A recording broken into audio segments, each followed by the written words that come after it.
नमस्कार, आप देख रहे हैं बीआरजी न्यूज।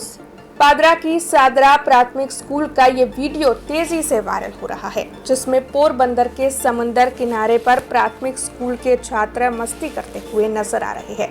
हालांकि वडोदरा की हरणी बोट दुर्घटना, जिससे अभी भी वडोदरा शहर उभरा नहीं है। इस बोट दुर्घटना के बाद छोटे छोटे प्रवासों की अनुमति ही स्कूलों को दी गई है। खासकर ऐसी जोखिमी जगहों पर प्रवास ले जाने के लिए तो मनाही फरमा दी गई है, लेकिन उसके बावजूद भी पादरा की सादरा प्राथमिक स्कूल के छात्र पोरबंदर के समुंदर किनारे प्रवास पर किस तरह पहुंचे, ये सवाल यहां पर खड़ा होता है।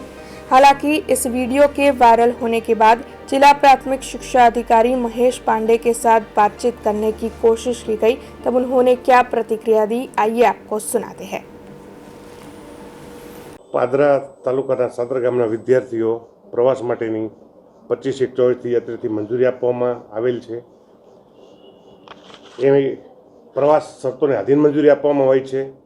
પ્રવાસ સંપૂર્ણ સલામત રીતે થાય, વિદ્યાર્થીઓની સંપૂર્ણ સલામતી જળવાય, તમામ બાબતોની યોગ્ય ચકાસણી કરવાની હોય છે।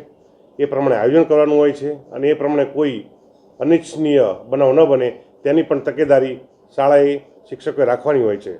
આ ઉપરાંત વધુ ઊંચાઈવાળા, ઊંડાણવાળા પાણીવાળા તેમજ દેખીતા જોખમી સ્થળોએ પ્રવાસ કરવાની મંજૂરી આપવામાં આવેલ નથી।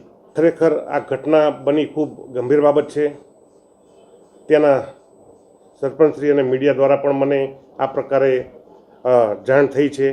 આ ઘટનાની તપાસના આદેશ આપી દેવામાં આવ્યા છે અને એમની સામે શિક્ષાત્મક પંચાયત શિસ્ત સેવા નિયમ મુજબ કાર્યવાહી કરવામાં આવશે। કેટલી ગંભીર બાબત છે, કારણ કે હમણાં જ જવાબદાર તમામ વિરુદ્ધ પગલાં 100% લેવામાં આવશે।